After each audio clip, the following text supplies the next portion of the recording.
یہ تعلیم کوئی معمولی تعلیم نہیں ہے، اس تعلیم کے لیے بہت محنت کرنی پڑتی ہے، بہت محنت کرنی پڑتی ہے، اور پھر اس تعلیم کو پھیلانے کے لیے بہت جد و جہد کرنے پڑتے ہیں۔ یہ جو علماء، یہ جو حفاظ جو دین کو پھیلا رہے ہیں، اللہ تعالیٰ نے ان کو بھی دست و بازو دیے۔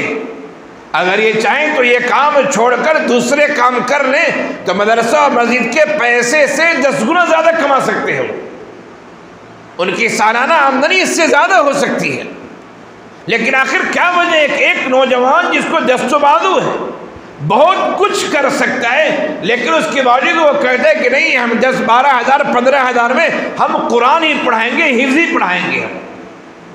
یقیناً کوئی جذبہ ہوگا، کوئی شوق ہے، کوئی چیزیں جو اندر سے ابھار رہی ہے، اور یہ اللہ کی توفیق ہے، یاد رکھیے اللہ کی توفیق ہے۔ پڑھنے کو بہت سارے لوگ پڑھتے ہیں اور حلال کمائی سینکڑوں ہیں۔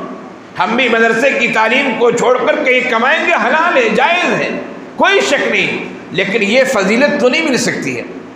صبح شام جو قرآن پڑھتا ہے، پڑھاتا ہے، صبح شام جو قرآن کی تشریح کرتا ہے، دوسرے کام کرنے میں یہ فضیلت نہیں مل سکتی۔ یہ وہ کام ہے کہ جو یہ کام کرتے افراد وہ انبیاء کے وارث ہوا کرتے ہیں۔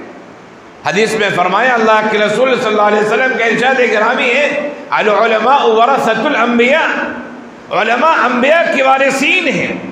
جو حفاظ ہیں، جو ائمہ ہیں، جو خطبہ ہیں، جو مفسرین ہیں، محدثین ہیں، معلمین ہیں، خواہ وہ کسی درجے میں تعلیم دے رہے ہوں، وہ نبی کے وارث ہیں، نبی کے وارث ہیں۔ ان کا بہت بڑا درجہ ہے، ان کی قدر و منزلت ہمیں کرنی چاہیے، ان کی اہمیت کو سمجھنا چاہیے۔ اگر ہم یہ اہمیت نہیں سمجھتے تو یاد رکھیے ہم اپنا نقصان کر رہے ہیں، دوسرے کا نقصان نہیں کر رہے ہیں۔